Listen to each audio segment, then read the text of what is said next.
مسلم كسيدا لو قليو هداد وحكا دعين كري ويدي هداد وقرقاري كري ويدي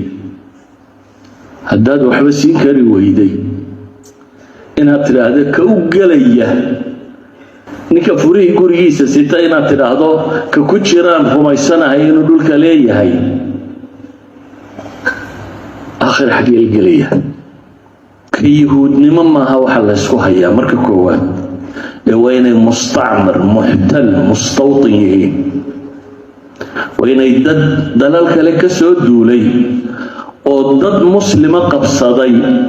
oo dhulkoodii ku haysta oo ka qaaday ay yihiin سؤال دسين كدو maalintii dhulkan la idinku leynayay ee aqaxdeen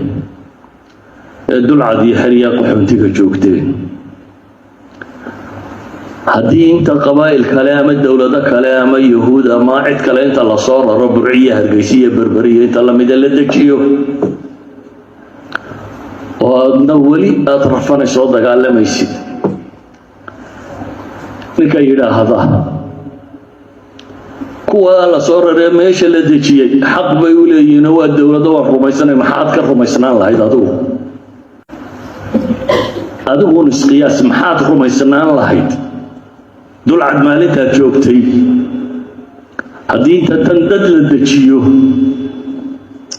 weliba la yidhaahdo waa loo rumaysayey ninka yidhaahda markaa waan ictiraafay oo waxaan ictiraafay in hargeysiya burcaqolada la soo dejiyay ay leeyihiin sidaad ka rumaysnaan lahayd unbaa lagaa rumaysayay sidaad barre oo wax dulminayay haddana wuxuu gartay dulmiga muxtalka ama mustacmarka ama mustawtinka inaanu aqbalin walidalik buu Ian Smith iyo South Africa iyo kuwaasi uu la dagaalamayay dad madow oo nin cadiintu ku soo duulay uu dul degay oo mustacmar buu lahaa laga kiciyo waanu ku gar lahaa dad la dulminayo inuu yidhaahdo yaan la dulminin oo ku gar lahaa adigu haddaad hiilin kari weyday waxba u qaban kari weyday inaad tidhaahdo iyagaan rumaysanahay oo aad wadaadda meel ka daydayda iyo war kale iyo beri baa nebi maxamed qole heshiis la galay iyo war nebi maxamed kuwa heshiiska la galayay isaga ku hoos noolaayeen ahludima bay ahaayeen heshiiska markay buriyeen maxay ku buriyeen gabadh muslimada ay qaawiyeen bes reer banu qaynuqaac saddex qabiilo yahuudu nebigu heshiis la galay saddexdaba uu la dagaalamo uu ka saaray muxuu uga saaray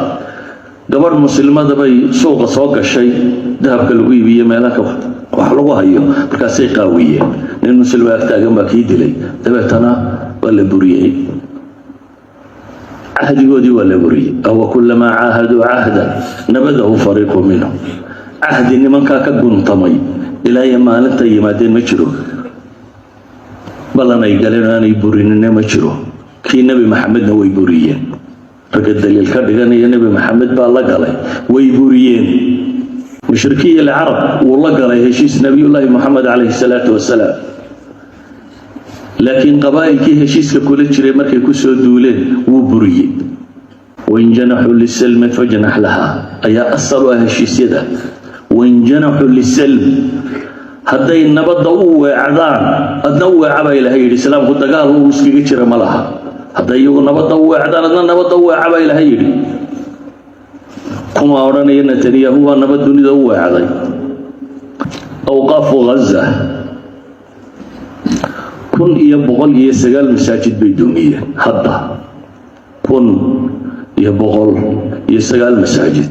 iyo 3 kaniisadood أيها الأحبة 315 qof oo ducaada way dileen 200 kun oo muslima iyo dadkii kale meesha deganaa isugu jiray ay waxay dileen iyo waxay dhaawaceen ka dhigeen waxay aakhiro u direen 2 milyan oo qof ayay gaajaysiiyeen 91% oo dadkaasi ka midi الأمن الغذائي ما جرى بيلين وقالوا سيشيرسو وتغارير تقالد وأي كغرسو قال كقيلين إسا أدوك وحي قال شوقي أيا كقيلين أيا غزي مالتها إذن بقى حدين جامعة ميدان لهين غزي سقال يتوان جامعة ضد لهين مالتها إذن بقى حدين سكولة لهيدين أردمي بقول سكولين أنا قاعد أعمل بقول سكول بالغيابة ستة بقول سكول ما يشكو يالي وحين والله ترتر ولا دمية البنك الدولي أي وحدة المامية 18.5 بليون وحلو قيمة البنية التحتية ودوين كي يوحي دمية نقرة ماها البنية التحتية باي تعصية أيها الأحبة مسلم كسيدا لو قليو هداد وحكا دعين كري ويدي هداد وقرقاري كري ويدي هداد وحبسين كري ويدي إنها تلاهدا كو قليا نكا فريه قريسة سيتا إنها تلاهدا ككوشيران رميسانا هاي ندول كليه هاي آخر حقيقة القليا